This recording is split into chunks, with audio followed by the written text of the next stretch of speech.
The day was Sunday, December 7th, 1941. Admiral Nimitz was attending a concert in Washington, D.C. when he was paged by the President, Franklin D. Roosevelt, who told him he was now going to be commander of the Pacific Fleet since the Japanese had just attacked Pearl Harbor.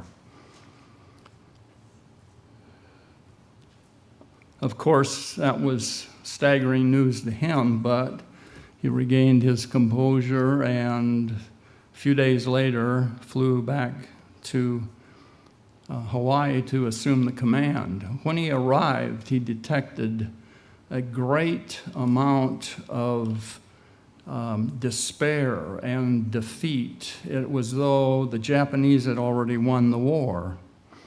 He took a boat tour of the harbor to survey the damage, and there were sunken battleships and Navy vessels that cluttered the entire waterway where they had either been anchored and couldn't get away or docked and couldn't get away, and those few that tried to get out to sea.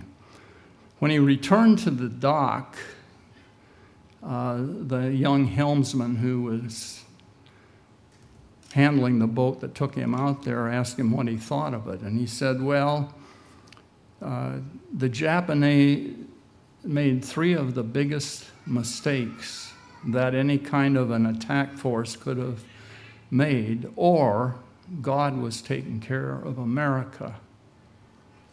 And that surprised the young man, and he said, well, what do you mean?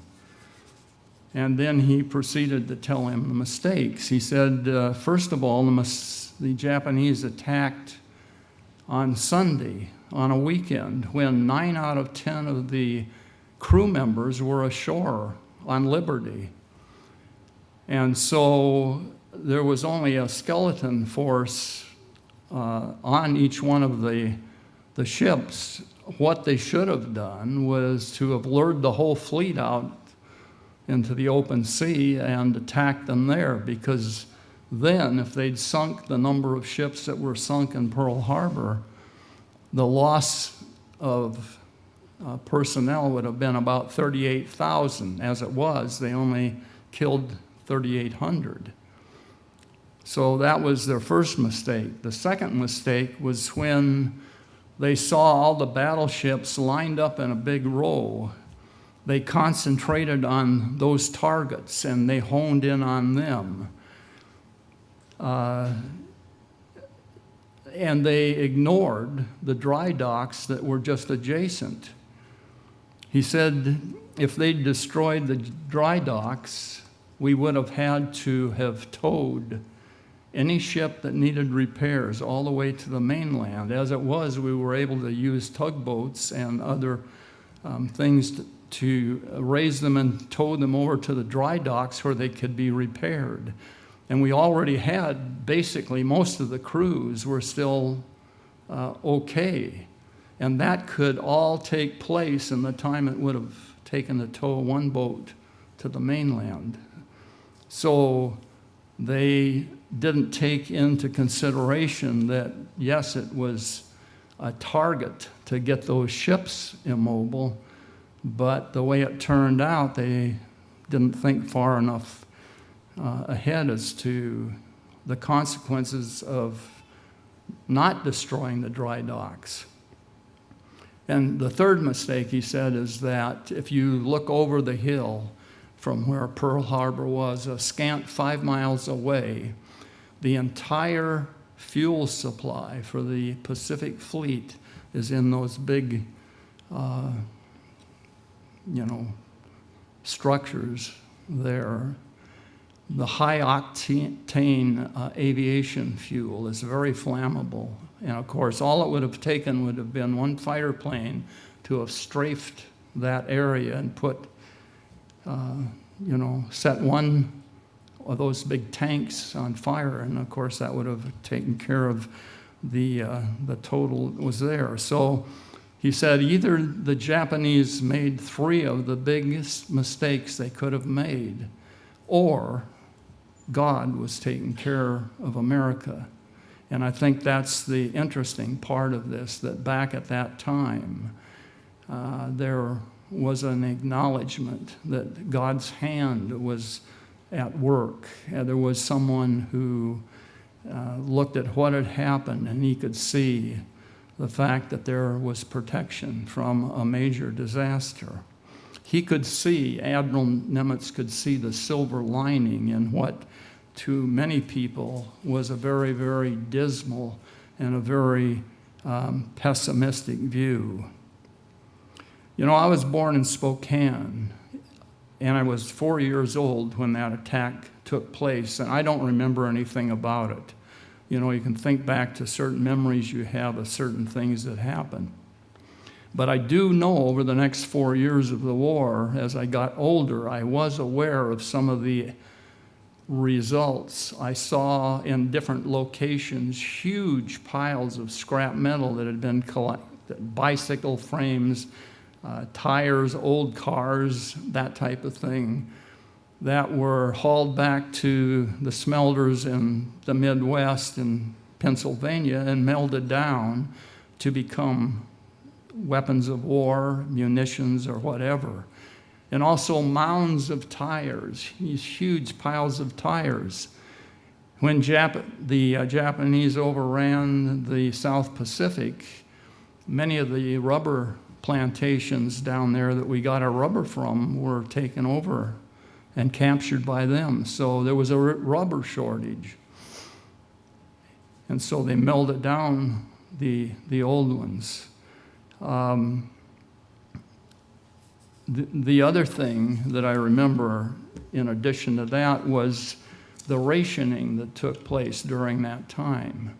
Within a year after that happened, I can remember Mom and Dad looking at their ration books and deciding what were they be able to buy. They had stamps that you took out, and you had so many stamps that you could use for, you know, various things, food, gasoline, that type of thing.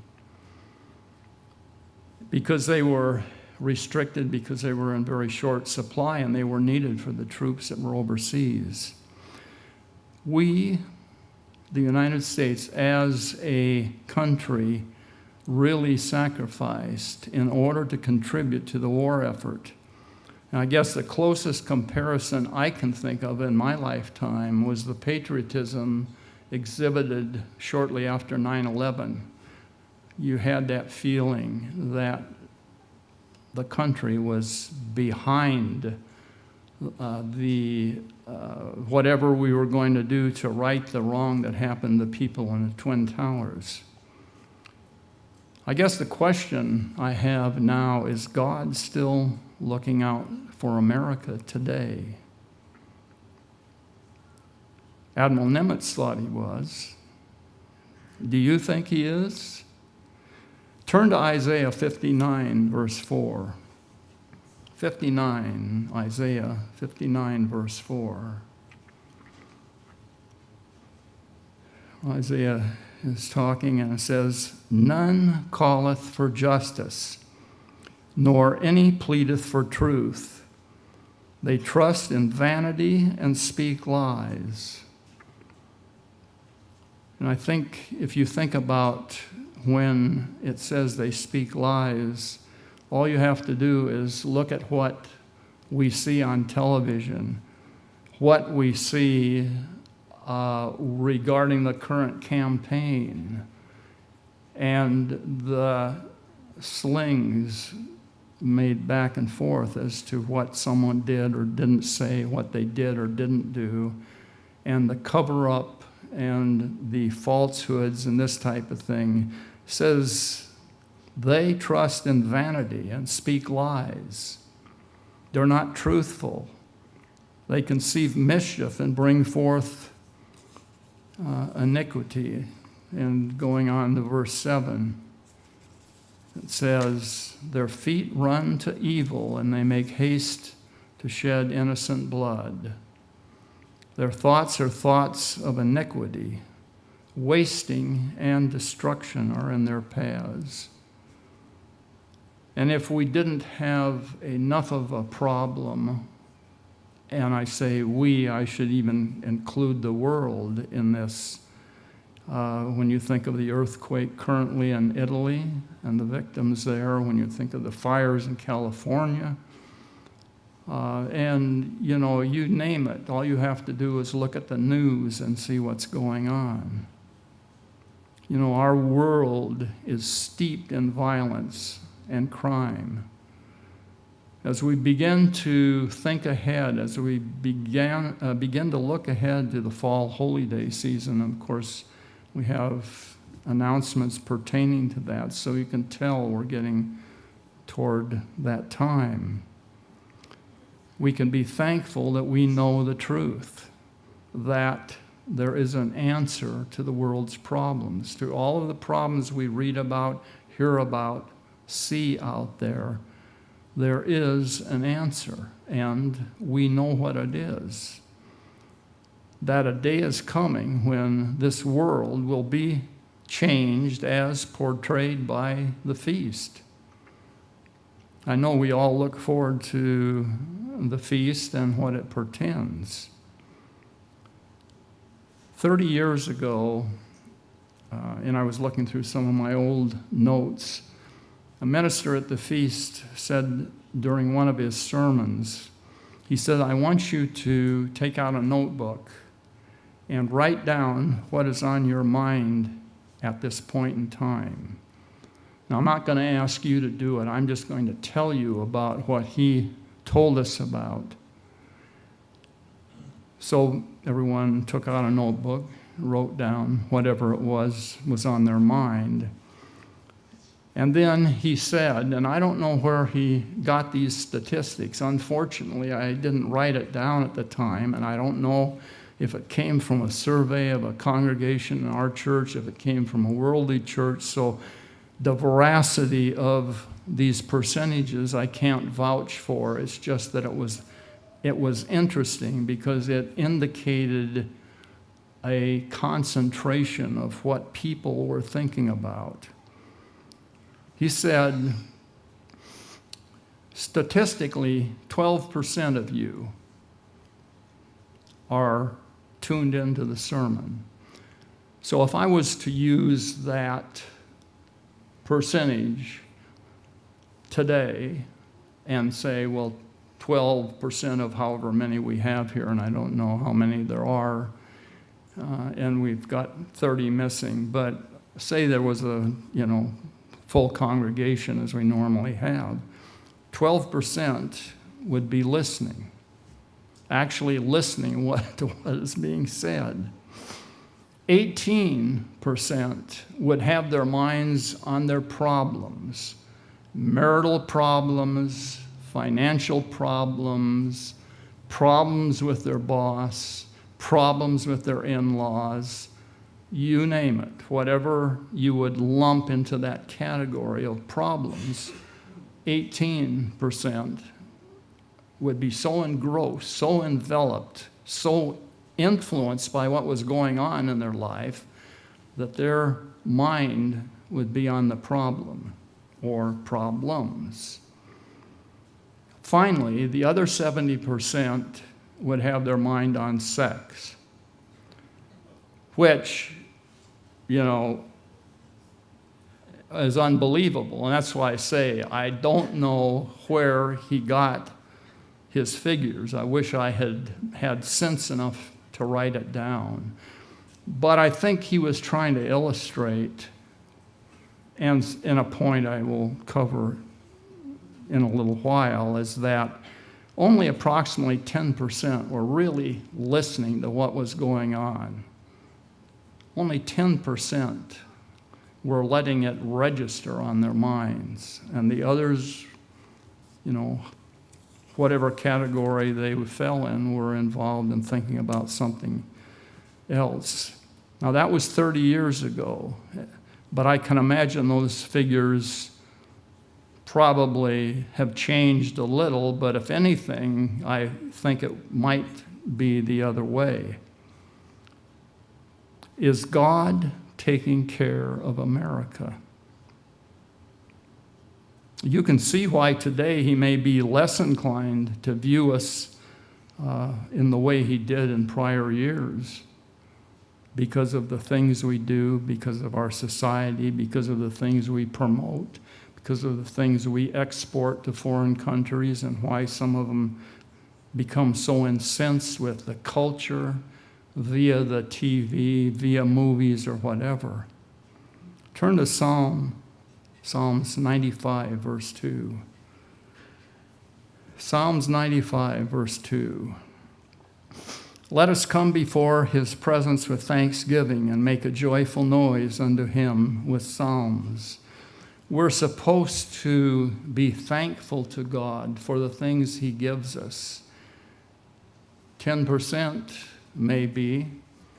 The other 18% are thinking about their problems, and the other are thinking about sex, the other 70%. Are we thankful to God? Do we come before his presence with thanksgiving? Do we show gratitude to our God, or is it easy to forget to do? For example, when was the last time you thanked someone for some of the following random items? Are you glad that you live in the United States? Do you really, truly appreciate the fact that you have all of the freedoms that we take for granted? When I was in the Navy, I remember going ashore with a man that I met. He was a washout from the NAVCAD program in Pensacola, Florida, like a lot of the people I worked with. I don't know why they assigned him to the aircraft carrier, other than the fact, since they'd been in pre-flight, they knew a lot about airplanes, and so they could be utilized probably more effectively and more efficiently, since they had a rudimentary knowledge of what was required. But in any event, I went ashore with him. He was Jewish, the first person I had met that was Jewish, that, and made no bones about it.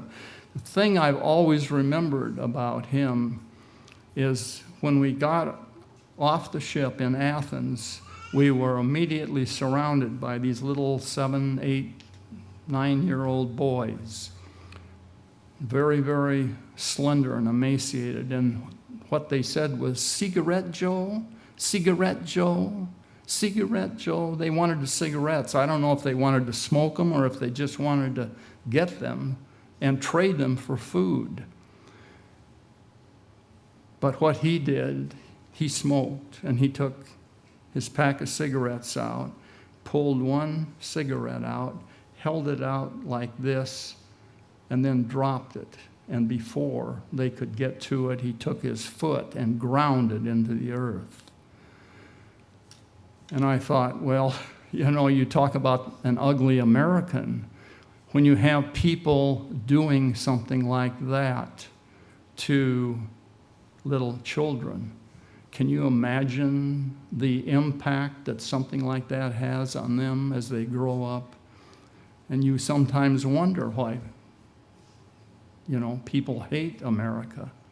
Well, there's a good example of where it could begin. But are you thankful that we live here, that we have the freedoms that we do, that you have an armed force to be able to protect us? What about your job? Are you thankful you have a job, if you have one? Are you thankful you have a boss, even if he's the worst boss that you could tolerate? But nonetheless, because of that boss, because of that job, you have a paycheck. You have second tithe to attend the feast, in spite of what you go through. You have a way of supporting your family. How thankful are you for your job?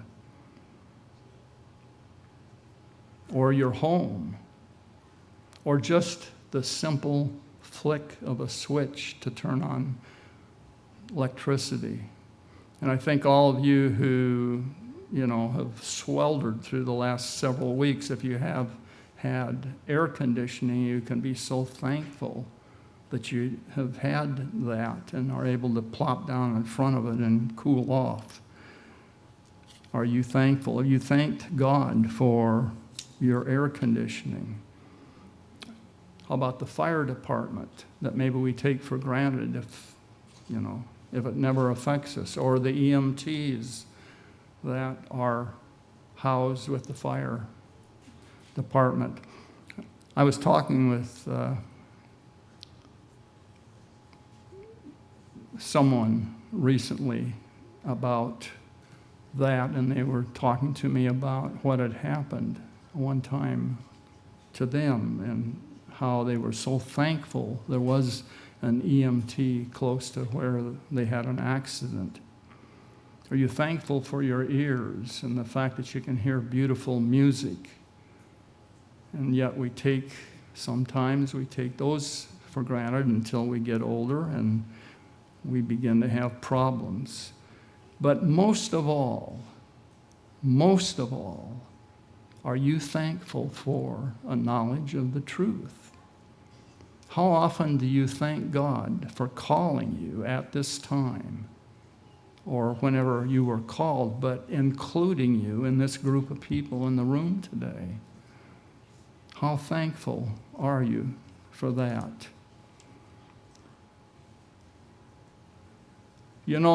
A knowledge of the truth can enable us to be very optimistic in spite of the fact we can have all of these things occurring around the world and around the U.S. and even in our cities, because we've got a glimmer of hope, just as Admiral Nimitz was very, very optimistic in spite of the devastation and destruction around him. He could see the positive. He could see the silver lining. He could see the bright side of the disaster. He looked at these three major mistakes the Japanese task force committed, and as a result, what we were able to do. Well, do we have that attitude in our lives because of God's Spirit? Can we see the positive in spite of what may be happening in our life? Are we capable of doing that? Are we grateful to God? On Thursday, Veronica started our dryer, and it sounded like it was going to take off, because it sounded like, when airplanes get at the end of the runway and before they're given they accelerate and there's this large roar and then they take off. That's what our dryer sounded like. So she quickly turned it off, and we have a repairman in Eatonville, strangely enough, and he had time. He was between jobs, so in about an hour he came, got down behind the dryer and was working on it, and suddenly threw in the sponge.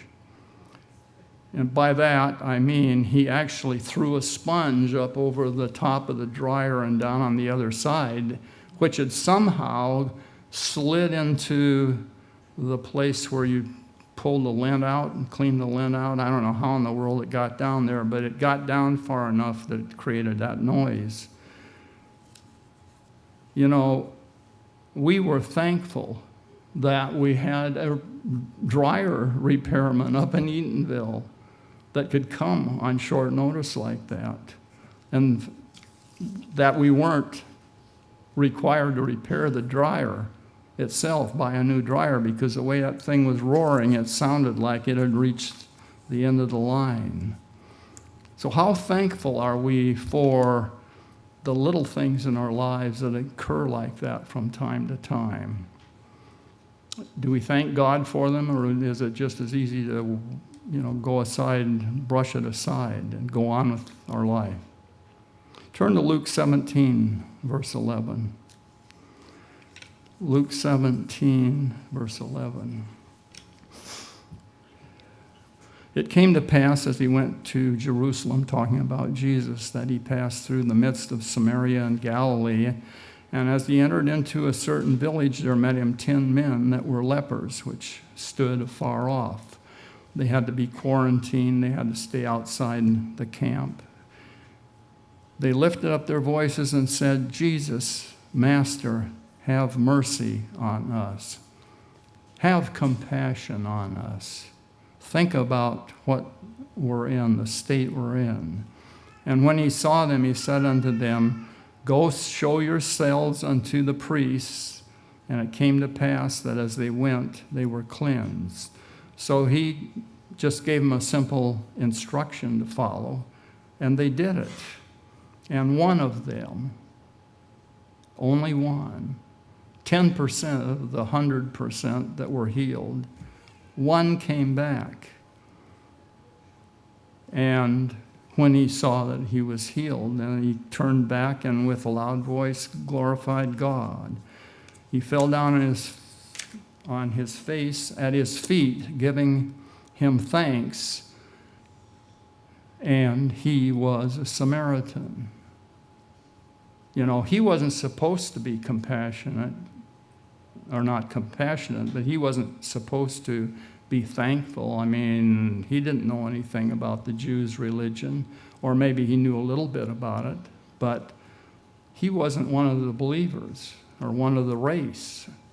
He was a Samaritan, like the Good Samaritan, but he was thankful, and he came back and expressed that thanks. Jesus answering said, verse 17, "Were there not 10 cleansed? Where are the 9? You know, aren't they grateful? Aren't they thankful? What are they doing? There are none found that return to give glory to God, save this stranger, this unconverted person, this person who didn't really know a lot about God. But he was grateful for what happened to him. And he said unto him, Jesus said unto him, "Arise, go thy way, thy faith hath made thee whole." In early June, we went to Pasco, where we attended our grandson's high school graduation. You know, it was a time of the year where people were graduating from high school, they were graduating from college, they were beginning a new phase in their lives, at least as they viewed it, and were looking ahead to a life filled with all kinds of possibilities. Of course, you know, other events can happen to us over a lifetime that are major life-changing events as well, such as births, weddings, promotions, you know, a new home or something like that. I remembered something when I was thinking about that I smile about every time I think about it.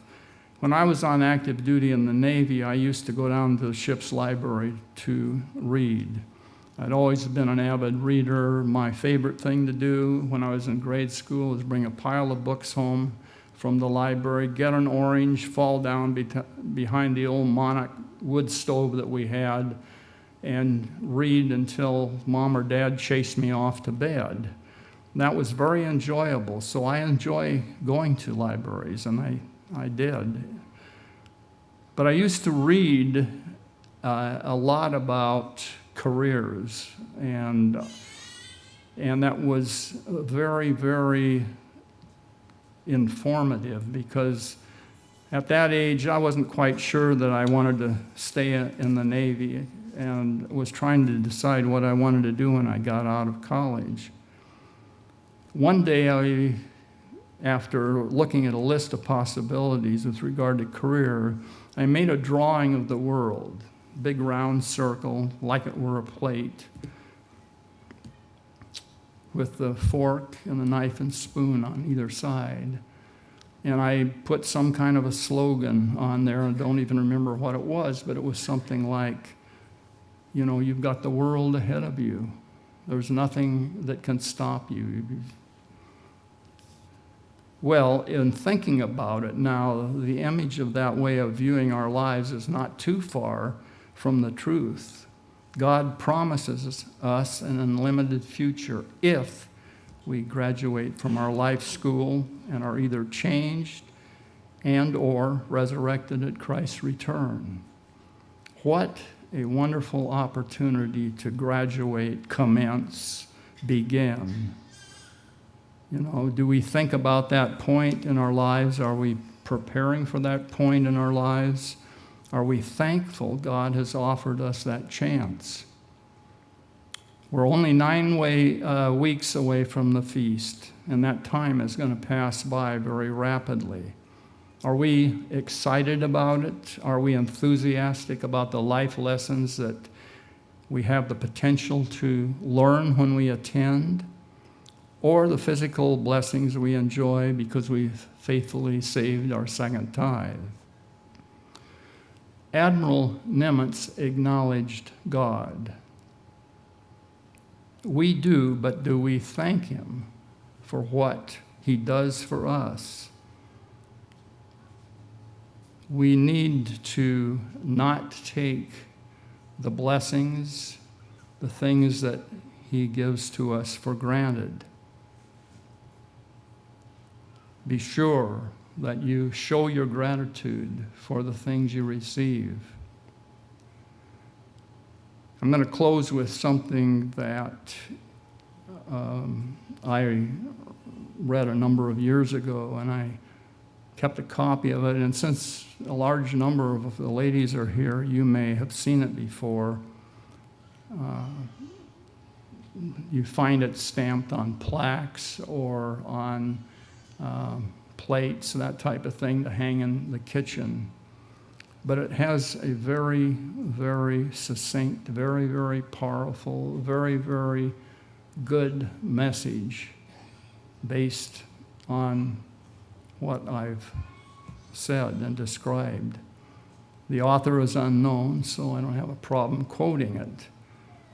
But it says, "Thank God for dirty dishes. They have a tale to tell.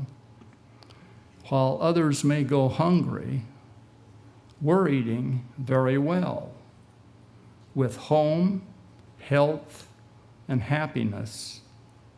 I shouldn't want to fuss.